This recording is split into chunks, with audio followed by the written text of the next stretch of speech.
Welcome to EduTips, a side project of the Cult of Pedagogy podcast where I share one quick idea to make your teaching better. This is Jennifer Gonzalez and I am your host.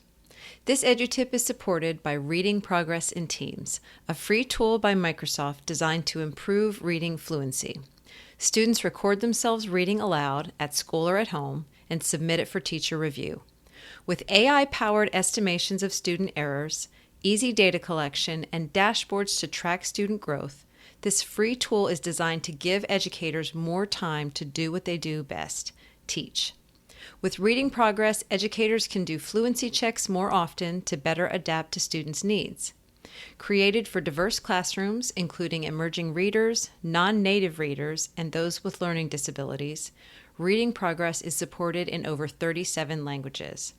Try Reading Progress on Windows, Mac Web, iOS, or Android. To learn more, go to aka.ms/Microsoft Reading. That's aka.ms/Microsoft Reading. Today's EduTip is hold off on most feedback until after a task is done. When students are in the middle of learning to do something, and we see them making a mistake or maybe just needing some improvement, we may be tempted to stop them and offer a correction. It may be best to resist that temptation. Many educators understand that feedback is most valuable when it is given in a timely manner, soon after a student completes a task. But a number of studies, which I will list in the written version of this tip, have shown that when feedback interrupts the learning process, it can be detrimental to learning. Feedback given soon after a task is completed results in more accurate and long-lasting learning. The theory behind this is that too much feedback during a task robs the learner of the opportunity to develop their own internal sense for how to do the task correctly.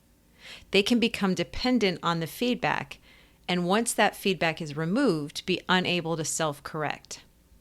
By contrast, when a learner gets feedback after a task, they can take that information into the next attempt and continue to hone their own neural pathways that tell them the right way to do it.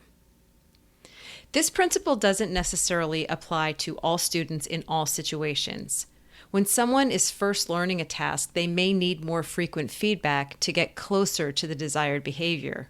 But always keep in mind that at some point, the learner needs to spend some time struggling with the task on their own, making their own judgments about what move to make next, rather than relying on constant feedback from an instructor, a coach, or a peer. You know your students and your subject area best, so experiment with the timing of feedback to see what works best for you. It would also be useful to ask your students, does it help you more when I correct you while you're doing this, or would you rather I wait until after? Explain that the long-term goal is to have students be able to do the task independently without any guidance from you, to be able to give themselves feedback, and that slowing down the frequency of your feedback is part of the plan to get them there. So the next time you're observing a student doing something, trying something new, and you get that instinct to jump in and offer advice, hold back. Give them a chance to work through it themselves, then give some feedback. That's your tip this week. You can find a written version of these tips at cultofpedagogy.com/edutips. Now go forth, be a good person, and teach.